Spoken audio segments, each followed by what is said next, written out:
The first time I noticed him, I told myself it meant nothing.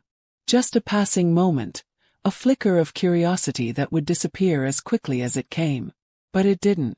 Instead, I found myself observing him, truly seeing him in a way I never had before. The way he moved around the house with quiet confidence. The way his eyes lingered when he thought I wasn't paying attention. It was subtle, barely noticeable.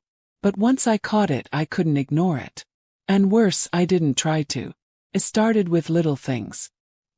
He'd linger in the kitchen while I brewed my morning coffee, leaning on the counter with that infuriating half-smile, his gaze following me.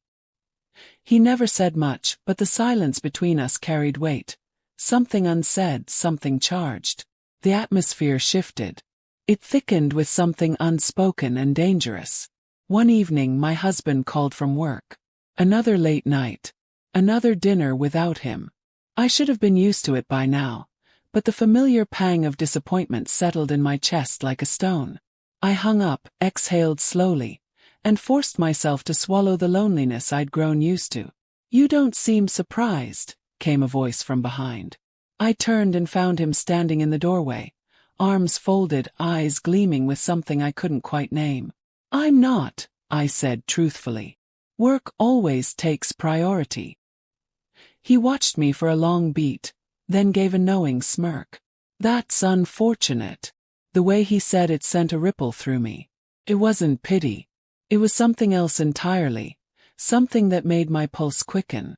"You shouldn't say things like that," I replied, keeping my tone level.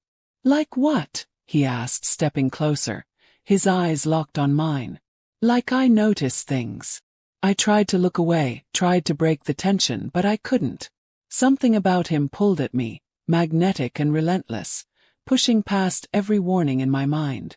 "This isn't a joke." He grinned deeper. "Who said I was joking?" I turned around, gripping the counter's edge. I needed to shut this down before it became something neither of us could undo. "I think you should go out tonight," I said, forcing a casual tone. "Hang out with your friends. I'm already enjoying myself here." My breath caught. He wasn't teasing. He was pushing boundaries, testing limits, waiting to see if I'd pull away or give in. "Leave," I said, my voice barely above a whisper. Beat of silence. Then a soft chuckle. "Okay," he said eventually. "But you should know something." I turned to face him, and for the first time there was no smirk. Just a steady, serious look that made my heart stutter. "I don't think I want to stop." I should have been furious. I should have told him to leave and never speak of this again. But instead I stood there, heart pounding, body betraying me with a warmth I didn't want to admit. And deep down I knew.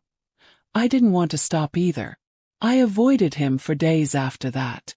Threw myself into errands, empty conversations with my husband, anything to distract from how I'd felt in that moment.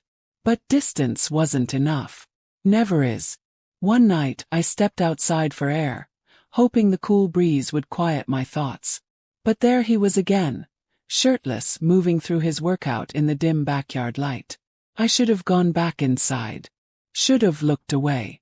But I didn't. My breath hitched as I watched the way his body moved. Fluid, powerful. He knew I was watching. I saw it in the way he slowed, the way he stretched like he was performing just for me. And when he turned, sweat glistening on his skin, that smirk returned. "You don't have to hide," he said, grabbing a towel. "I'm not hiding," I managed. He stepped toward me, too close, too easily. "No." "Then why do you keep running?" My stomach twisted. "This isn't a game." "I never said it was." His voice was calm, steady. "But I think you're not being honest with yourself." I should have walked away. I should have drawn the line right there. But something inside me refused. Maybe it was the isolation. Maybe it was how he looked at me. Like I wasn't invisible, like I wasn't just someone's wife forgotten in a quiet house. "Stop," I whispered. It wasn't a command. It was a plea. But he didn't. He reached out, his fingers brushing mine, sending a spark up my arm. I didn't pull back. Couldn't. He leaned closer. "You feel it too," he murmured. Every instinct screamed that this was wrong. But the heat of his touch told me it was already too late. A sudden crack of thunder split the silence. Rain began to fall. I stepped away, pulse racing. "This can't happen," I said. He didn't argue. He didn't have to. His eyes said it all, it already had. I went inside, hands trembling as I shut the door behind me. The rain pounded the windows, a perfect reflection of the storm brewing within. I touched my lips, still tingling from where his hand had grazed them. I wanted to blame him for tempting me, for igniting something I thought had long died. But I knew better. I was the one who looked first. I barely slept that night. Every time I closed my eyes I felt him. His voice, his gaze, the weight of that moment. I told myself it was all in my head. That the rain had made it more intense. But the next morning, as I walked into the kitchen, he was already there. He didn't speak. Just watched as I poured my coffee. The air between us crackled with tension. My fingers shook slightly as I raised the cup to my lips, and I hated that he noticed. "You didn't run this time," he said, voice quiet. "There's nothing to run from." "Are you sure?" I wanted to end this, end the tension, end the risk. But then he brushed past me, his hand lightly grazing my side as he reached for the coffee pot. It was subtle, could have been nothing. But it wasn't. I felt it everywhere. I needed to leave, create space before I did something irreversible. But before I could move, he leaned in, breath warm against my neck. "You keep saying this can't happen," he whispered. "But you never say you don't want it to." I should have denied it, walked away. But I didn't. I froze, waiting for something to shatter the moment. And then it did. Thunder roared again. The lights flickered. The storm from before had returned, and so had he. He reached for my wrist, question in his touch. I didn't pull back.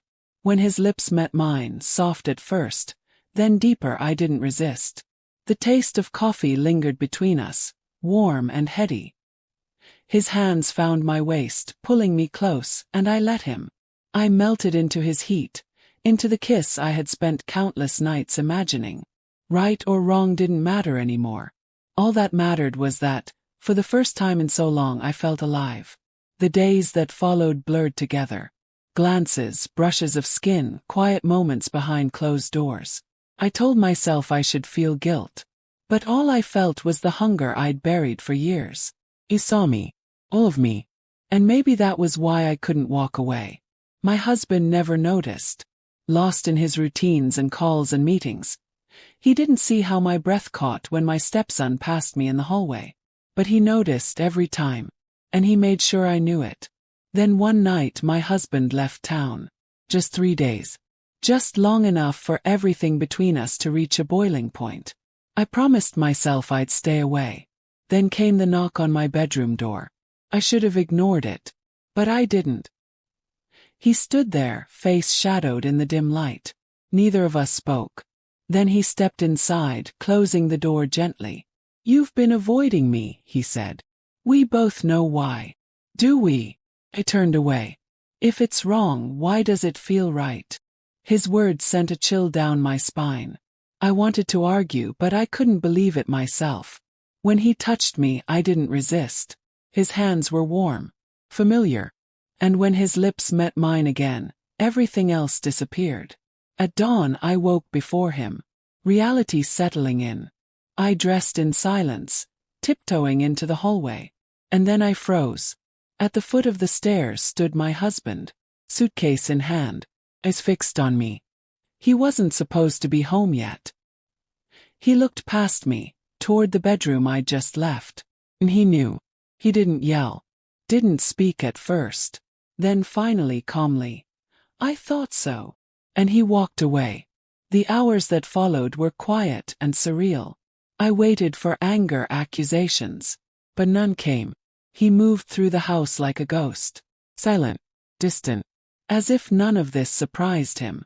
That night, I found him in his study, drink in hand, staring at nothing. I didn't know what to say. "I'm sorry" felt empty. It meant nothing would be a lie. So I stayed silent. After a long pause he spoke.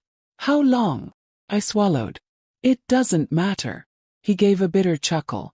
No. I suppose it doesn't. Then he turned to face me. Do you love him? Froze. I didn't know. But the fact I had to think about it was answer enough. He saw it in my silence. I see. He set his glass down, walked past me, and didn't say another word. The next morning he was gone. No note. Just absence. And I stood in the foyer, the weight of it all pressing down on me. I should have felt free. But I only felt hollow. Days passed. My stepson and I moved like strangers, the tension between us now strained with uncertainty. One night, I found him in the kitchen, staring out into the dark. I stepped closer. What happens now? He didn't answer at first. Then finally he turned. His eyes softer than I'd expected. I don't know. The truth in his voice shook me. For the first time I saw the same confusion I felt. We stood in silence, and slowly he reached for my hand. Let him. Because despite the guilt, despite the damage, we were already too far gone to let go.